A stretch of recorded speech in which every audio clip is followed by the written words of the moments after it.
Have you ever wondered what the instruction manual for an ancient society actually looked like? Well, today, we're going to crack open a 3,000-year-old legal text, Exodus chapter 22, to find out. And let me tell you, this isn't just a list of thou shalt nots. It's a seriously detailed blueprint for justice, responsibility, and community. Okay, let's dive right in. So these might not be our everyday problems, right? But for an agricultural society, questions like these were everything. They were matters of survival. This whole law code was designed to solve real, tangible conflicts between people who were living and working right next to each other. It gets right to the fundamental questions of how you live together fairly. So I want you to think of this less as just a random collection of laws and more like a whole system. It's a framework, and it's built on these core principles that are all about maintaining order, making sure things are fair, and basically protecting the very fabric of the community itself. First up, let's talk about one of the most basic building blocks of any legal system, property rights. How did this code handle everything from, say, a stolen sheep to a field that accidentally got set on fire? The way they approached it is actually surprisingly sophisticated. Now, what's really fascinating here is the core philosophy. Before they even get to punishment, the #1 goal is restoration. The law's first priority is to fix the harm that was done, to restore the person who suffered the loss. This whole concept is called restitution. And this idea is so much deeper than just an eye for an eye. It's really about restoring balance. See, if you take something, you don't just give it back. You have to compensate the owner for their loss, for their trouble, and for the disruption to their livelihood. It's about making things right again. And you can totally see the logic of this system when you look at the penalties for theft. It's not one size fits all. If a thief steals an ox and then sells it, permanently depriving the owner of their most valuable work animal, the penalty is severe, 5 oxen back. Wow. But if the stolen animal is found alive and can be returned, the penalty is lower, just restored double. The punishment fits not just the crime, but the actual degree of harm that was caused. The code also gets into these really intense life-and-death situations. So here's a classic self-defense scenario. A thief breaks into your home in the middle of the night. It's dark, you have no idea what their intentions are, and you react. And here's the crucial distinction: night versus day.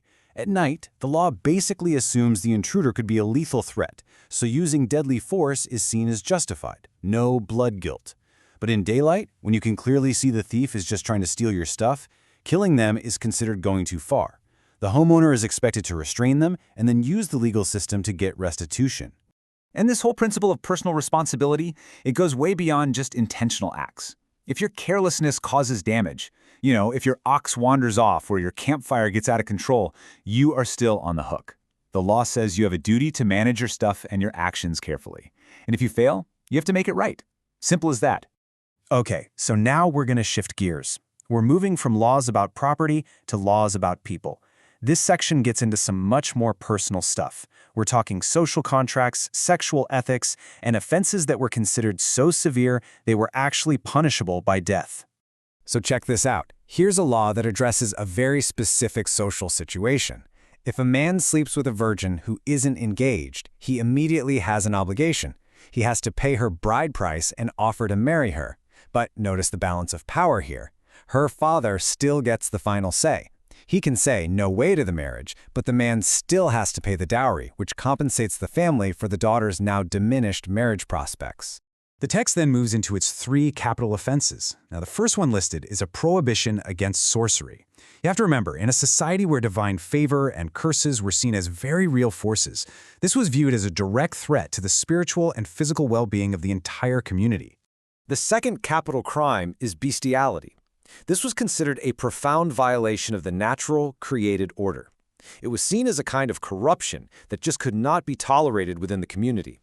And the third one is a law against sacrificing to other gods. Now, for this monotheistic society, this was the ultimate act of treason.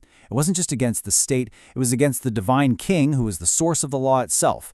It was seen as an existential threat to their entire identity. But right after those really intense laws, the code makes this powerful and honestly compassionate turn. It lays out a whole series of specific protections for the most vulnerable people in their society. And this wasn't just a friendly suggestion. It was an absolute, non-negotiable legal command. The law specifically calls out certain groups for protection. You've got the stranger, who has no local family to defend them, the widow and the orphan, who've lost their male protector and provider, and the poor, who just lack the resources to defend themselves. The law literally identifies who could be easily exploited and then builds a legal fortress right around them. And this is the enforcement clause. It is one of the most powerful passages in the entire text. The law says that if you oppress these vulnerable people, you're not just dealing with human judges anymore. No, you are dealing directly with a God who promises to hear their cry and personally act as their avenger.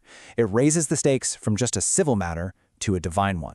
The protection for the poor was also economic, which is so important. A loan to a fellow Israelite in poverty was supposed to be an act of support, not a business opportunity. Charging them interest was forbidden, which kept people from getting trapped in these endless cycles of debt they could never escape. I mean, how humane and practical is this detail? You could take a person's outer garment, their cloak, as collateral for a loan during the day. Fine. But you had to give it back by sunset. Why? Because that cloak might be the only blanket they had to keep them warm at night. The law literally puts human dignity and basic needs above the strict letter of a contract. So, after walking through all these ancient statutes, what's the big takeaway? We've seen a system that is complex, yeah, and sometimes pretty harsh by our standards, but also one that's deeply concerned with justice, with responsibility, and with compassion. Let's try and distill the core principles. When you really boil it all down, these are the pillars holding the whole thing up, making victims whole through restitution, not just punishment, demanding personal responsibility for your actions, relying on the rule of law, and, maybe most powerfully, that absolute command to protect the most vulnerable people in your community. And that kind of leaves us with the final thought, doesn't it? These ideas are thousands of years old, yet they feel incredibly relevant. So the question for us is, how do these ancient blueprints for a just society, how do they continue to shape our own legal systems and even our own sense of right and wrong today?